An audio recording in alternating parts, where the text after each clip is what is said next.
In the wake of a recent deadly police shooting, tough questions are being asked about how Louisville responds to mental health crises. The death of Caitlin Hall is fueling demands for answers, accountability, and a closer look at the system meant to help. Body camera video released Friday shows officers trying to get into a bathroom where they were told she was hurting herself.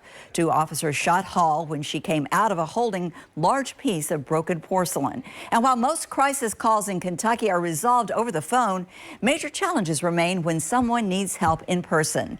DeAndrea Turner investigates the data and the changes that advocates say are urgently needed. As the city looks at the data and to try to find more solutions, advocates say just by simply improving post-call support could really help.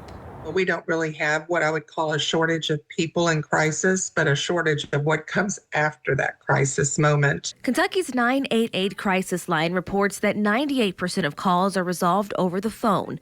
But Louisville's numbers show a different story once a crisis requires someone on the ground. In 2025, Louisville's deflection program handled 4,923 calls that were diverted to the crisis triage workers, and another 937 calls were dispatched to mobile crisis teams. These are nearly 6,000 calls for service that prior to the deflection program would have most likely been routed to LMPD. Even with the deflection programs in place, LMPD still responded to more than 3,200 crisis-related calls in 2025. Deputy Chief Emily McKinley says less than 1% of the city calls last year resulted in injuries either to the person or the officer. LMPD is generally very, very successful in getting people the help that they need without using force. Advocates like NAMI Louisville Executive Director Nancy Brooks says the larger gap isn't just who responds, but what happens after the emergency. When someone's discharged without support, for example, the families are left to manage this complex mental health situation without the training or guidance that they need.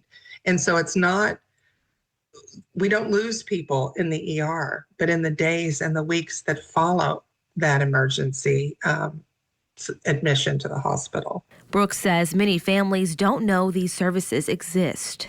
We often hear from people when they do find NAMI services, why didn't someone tell me about you guys? It's not that there's not enough of us. We could manage more. What we need is more publicity and more awareness out there that there are free services being provided. DeAndrea Turner, WLKY News.